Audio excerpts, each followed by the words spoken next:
Good afternoon students.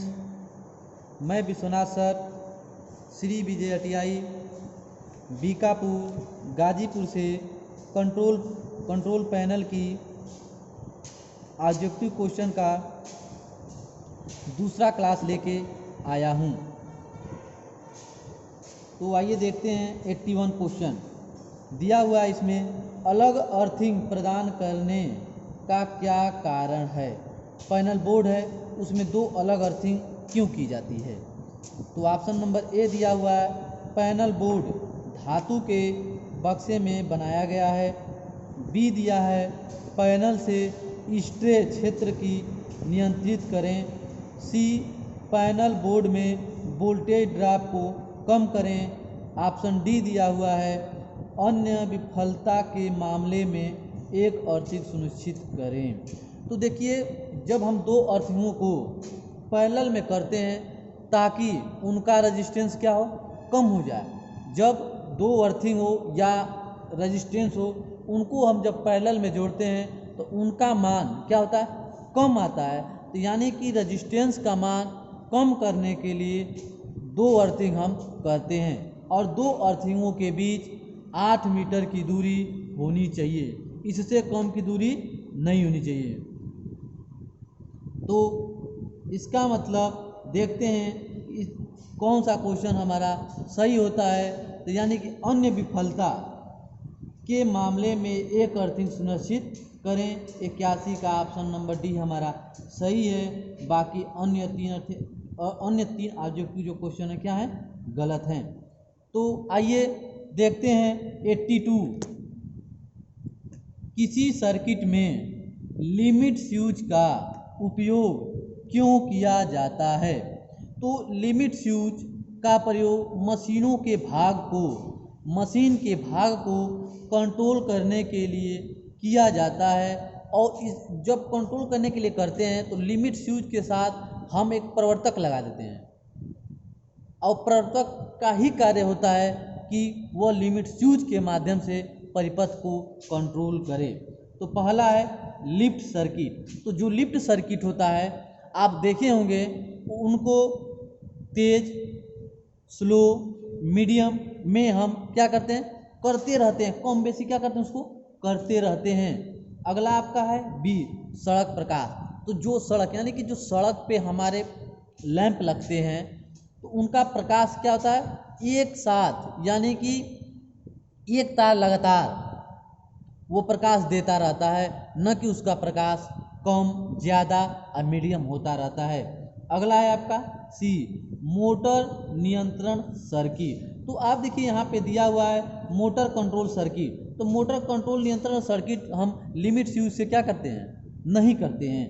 अगला आपका है घरेलू बिजली सर्किट। तो आप देखिए, जब घरेलू बिजली सर्किट यानी कि जब आप वायरिंग कर रहे हैं तो घरेलू बिजली सर्किट में लिमिट स्विच का उपयोग होता ही नहीं है, क्योंकि हम वोल्टेज को क्या करते हैं, कंट्रोल नहीं करते हैं। क्योंकि घर की जो हमारी कह सकते हैं वायरिंग होती है, जो पैनल बनता है वो किस में बनाया जाता है, पैरेलल में बनाया जाता है। तो वहाँ हमें लिमिट स्विच की कोई आवश्यकता नहीं होती है। तो आइए इन ऑप्शन में आपका ए ऑप्शन क्या है, सही है। जो परिभाषा मैंने बताया उसके हिसाब से ये हमारा क्वेश्चन सही है, लिफ्ट सर्किट। बाकी अन्य तीन ऑप्शन गलत हैं। क्वेश्चन नंबर 83, नियंत्रण सर्किट वोल्टेज।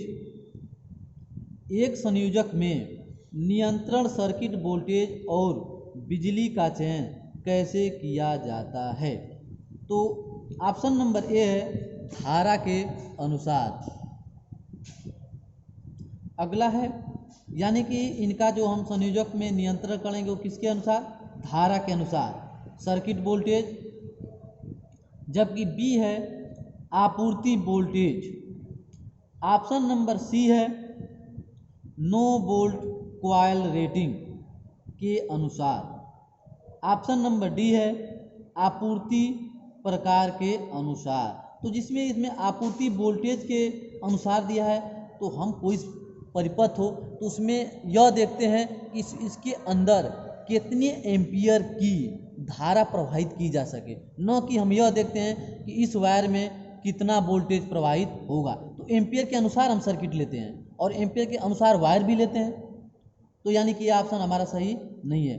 अगला है सी, जो मैंने बताया नो वोल्टेज क्वाइल रेटिंग के अनुसार लेते हैं, यानी कि ऑप्शन नंबर हमारा सी सही है, बाकी अन्य 3 ऑप्शन गलत हैं। आइए ऑप्शन नंबर 84, क्वेश्चन नंबर 84 देखते हैं। संयोजक का चयन करने के लिए मानदंड क्या है, यानी कि उसका जो पैमाना है क्या है। तो ऑप्शन नंबर आपका पहला दिया है आपूर्ति का प्रकार, टाइप ऑफ सप्लाई, यानी कि आपूर्ति का प्रकार। अगला आपका ऑप्शन है बी, जुड़े हुए लोड का प्रकार। तो यहाँ पे हम देखते हैं जब भी हम संयोजक का चयन करते हैं आपूर्ति के प्रकार के अनुसार ही करते हैं कि उसके अंदर कितनी आपूर्ति होती है, उसके अंदर से कितना हमारा करंट प्रवाहित किया जा सके, न कि जुड़े हुए लोड का प्रकार के अनुसार। आइए देखते हैं, जो सी आपका दिया था आपूर्ति वोल्टेज और लोड के अनुसार, यह भी नहीं होगा। और आपका दिया है संयोजक का उपयोग करने के स्थान पर, यानी कि ये भी ऑप्शन हमारे दोनों क्या हैं, गलत हैं। आइए क्वेश्चन नंबर 85 देखते हैं। दिया हुआ है पेंच का उपयोग किए बिना पैनल बोर्ड में एमसीबी ओएलआर को माउंट करने के लिए किस सामग्री का उपयोग किया जाता है। तो जब आपका ये दिया हुआ है तो बिना पेंच यानी स्क्रू, बिना स्क्रू लगाए हुए पैनल बोर्ड पर एमसीबी किस पर लगाते हैं, जिनमें स्क्रू की आवश्यकता नहीं होती है। आइए ऑप्शन देखते हैं, डिन रेल, डिन रेल। तो यह जो हमारा डिन रेल होता है, यह एक लाइन की तरह क्या होता है, बना होता है, जिनका हम उपयोग एमसीबी को फंसाने के लिए करते हैं। आपका जी चैनल है, जी चैनल का उपयोग हम नहीं करते, जबकि ग्रोमेट्स, तो ग्रोमेट्स का इस्तेमाल वहाँ पे करते हैं, जैसे कि धातु का हमारा बोर्ड हुआ, धातु के बोर्ड से वायर को ले जाने और वायर को निकालने के लिए वहाँ पे हम ग्रोमेट का इस्तेमाल करते हैं, ताकि हमारा वायर धातु से लगकर कट न जाए या अर्थ फॉल्ट न हो जाए, इसलिए वहाँ पे हम ग्रोमेट्स का इस्तेमाल करते हैं। जबकि अगला आपका क्या है, पीवीसी चैनल। तो पीवीसी चैनल के माध्यम से हम वायर को पैनल बोर्ड के अंदर ले जाते हैं ताकि वायर दिखाई न दे। और ये जो हमारा पीवीसी चैनल है, इसका एक खासियत ये भी होता है कि यह वायर को जलने से बचाता है और पैनल में सुंदरता भी आती है। तो यानी कि हमारा ऑप्शन नंबर ए सही है, क्वेश्चन नंबर 85 का ए सही है, डिन रेल। आइए क्वेश्चन नंबर 86 देखते हैं। दिया हुआ है किस प्रकार का उपकरण मोटर्स को एक पैनल बोर्ड में हीटिंग और ओवर लोडिंग से बचाता है। तो पहला ऑप्शन दिया है डिस्टकारी रेक्टिफायर।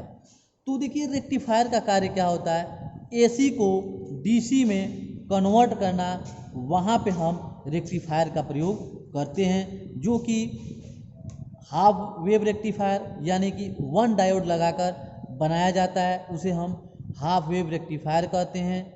दूसरा आपका फुल वेव रेक्टिफायर, यानी कि 2 डायोडों को जब लगाया जाता है, एक फेज में और दूसरा किस में, न्यूट्रल में, तो उसे हम फुल वेव रेक्टिफायर कहते हैं, जो शुद्ध रूप से डीसी प्राप्त होता है।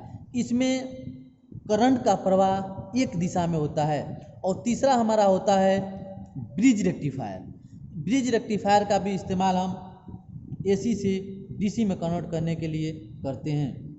आइए देखते हैं लिमिट स्विच। लिमिट स्विच का उपयोग मशीनें के जो पुर्जे होते हैं उनको कंट्रोल करने के लिए किया जाता है। जैसे एग्जांपल के लिए कह सकते हैं लिफ्ट सर्किट, वहाँ पे भी हम इसका इस्तेमाल करते हैं।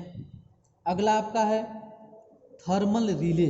तो जो थर्मल रिले है, यह रिले देखिए एनो यानी कि नॉर्मल ओपन तथा नॉर्मल क्लोज संयोजक के साथ क्या करती है, प्रचालित होती है। और इसमें एक ताप तंतु लगा होता है। ताप तंतु में से प्रवाहित होने वाली धारा के मान के आधार पर जिस करंट का मान बढ़ता है, जब करंट का मान बढ़ेगा तो वहाँ पे हीटिंग उत्पन्न होता है। उष्मा I²R जूल के नियमानुसार क्या होता है, उष्मा उत्पन्न होता है। जब उष्मा उत्पन्न होता है तो धातु की पत्ती को क्या करता है, टेढ़ा कर देता है और वहाँ पे वो क्या करता है, ट्रिप करा देता है। इस प्रकार से ऑप्शन नंबर हमारा सी क्या है, सही है, जबकि अन्य क्वेश्चन गलत हैं। डी आपका दिया हुआ है electromechanical relay. Option number A भी हमारा क्या है, गलत है, सी हमारा सही है। आइए अगला क्वेश्चन देखते हैं 87। नियंत्रण कक्ष में जी चैनल का उपयोग क्या है।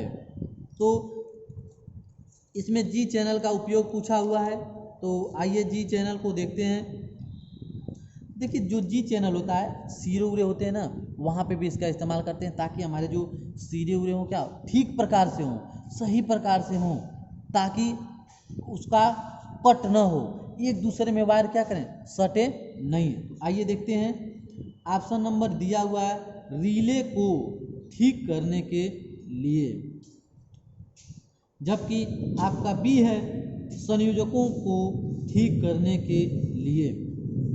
ऑप्शन नंबर सी है उपकरणों को ठीक करने के लिए।